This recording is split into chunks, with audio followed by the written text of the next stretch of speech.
আজ আমি তোমাদের কাছে আসন্ন ফার্স্ট সামেটিভ ইভ্যালুয়েশনের পরিবেশ ও বিজ্ঞানের উপর একটি 30 নম্বরের model question paper with solve answer দেখাবো। তোমরা দেখতে থাকো। প্রথমে দেখো, 1 নম্বরের প্রশ্নে অবজেক্টিভ প্রশ্ন, শূন্যস্থান থাকতে পারে বা এমসিকিউ থাকতে পারে। আমি এখানে এমসিকিউটাই দেখাবো। 12টা এমসিকিউ, 1 × 12, 12 নম্বরের 4টে অপশান থাকবে, যেটা ঠিক তোমাদের করতে হবে। প্রথম প্রশ্ন দেখো কি বলেছে, 1 কিগ্রা ভরের বস্তুকে পৃথিবী ড্যাশ নিউটন বল দিয়ে টানে। এখানে দেখো কি কি অপশান দিয়েছে। দেখো 4টে অপশান দিয়েছে। তোমরা নিশ্চয়ই জানো যে জি অর্থাৎ অভিকর্ষ ত্বরণের সমান বলে টানে। যেহেতু এসআই পদ্ধতিতে জি এর মান হচ্ছে 9.8 মিটার পার সেকেন্ড স্কোয়ার, সুতরাং জি নিউটন, অর্থাৎ এখানে 9.8 নিউটন হবে, কারণ ডাব্লিউ সমান হচ্ছে mg, অর্থাৎ 1 কিগ্রা ভর, জি হচ্ছে 9.8, সুতরাং 1 × 9.8 মানে 9.8 নিউটন হবে। এগুলো তোমরা পরবর্তীকালে ক্লাস 9-এ আবার শিখবে। নেক্সট কি বলেছে, সময় বাড়ার সঙ্গে সঙ্গে অবাধে পতনশীল বস্তুর বেগ নিশ্চিতভাবে বাড়ে। সুতরাং 4টে অপশান আছে, এটাই হচ্ছে প্রথমটাই হচ্ছে কারেক্ট। জলের স্ফুটনাঙ্ক, দেখো 4টে অপশান আছে। তোমরা জানো বিশুদ্ধ জলের স্ফুটনাঙ্ক হচ্ছে 100 ডিগ্রি সেলসিয়াস, সুতরাং বি এরটা হবে। অধাতু হয়েও তাপের পরিবাহী নিশ্চিতভাবে গ্রাফাইট, সুতরাং গ্রাফাইটে টিক মারতে হবে। আত্মঘাতী থলি লাইজোজোমকে বলে, সুতরাং এখানে দেখো 4টে অপশান দিয়েছে, দেখতে পাচ্ছ, তাহলে এখানে লাইজোজোম হবে।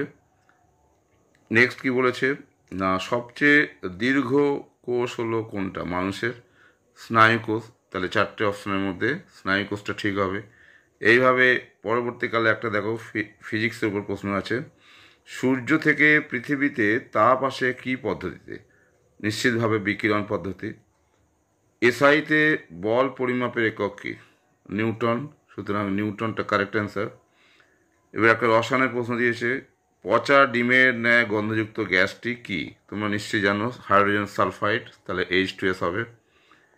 এরপর একটা বায়োলজিক্যাল প্রশ্ন দেখো, অনিয়মিত আকৃতিযুক্ত প্রাণীকোষটি কি? শ্বেত রক্তকণিকা, তাহলে 4টে অপশান আছে, কারেক্ট অ্যান্সারটা এ হবে। এইভাবে পরেরটাও, প্রোটিন তৈরি করতে সাহায্য করে কে? না রাইবোজোম, রাইবোজোমে টিক মারতে হবে। আর 12 নম্বর প্রশ্ন হচ্ছে, আগাছানাশকটি হলো কি? না 2,4-D, অর্থাৎ 4টের মধ্যে সি ট্যাপস কারেক্ট অ্যান্সার। সুতরাং তোমরা 12টা অবজেক্টিভ প্রশ্ন এবং তাদের উত্তরও দেখলে।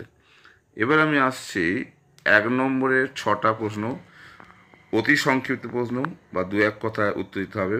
কি বলেছে, প্লবতা কাকে বলে? এটা টেক্সচুয়াল প্রশ্ন, পাবে নিশ্চয়ই। ফেরাস সালফেট যৌগের সংকেত কি? দেখো আমি লিখে দিচ্ছি, ফেরাস সালফেট FeSO4। নেক্সট কি বলেছে না, ব্যাকটেরিয়ার কোষ পর্দা ভিতরে সাইটোপ্লাজমের দিকে ভাঁজ হয়ে থলির মতো যে গঠন সৃষ্টি করে তার নাম কি? এটা হচ্ছে মেসোজোম। নেক্সট কি বলেছে, ক্যাফিন কোথায় পাওয়া যায়? কফির বীজে। তাপ ও তড়িতে সুপরিবাহী অধাতু কোনটা? না হচ্ছে গ্রাফাইট। আর ফাইনালি বলেছে, একটি সূত্রাকার শৈবালের নাম লেখো, তাহলে হবে স্পাইরোগাইরা। তাহলে তোমরা 6টা অতি সংক্ষিপ্ত প্রশ্ন 6 নম্বর পেয়ে গেলে।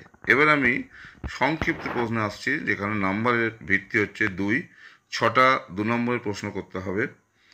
2 × 6 হচ্ছে 12 নম্বর।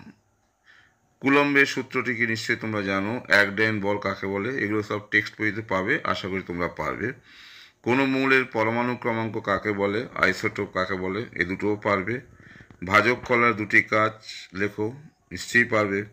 ধাতু ও অধাতুর 2টি পার্থক্য লেখো, এটাও পারবে।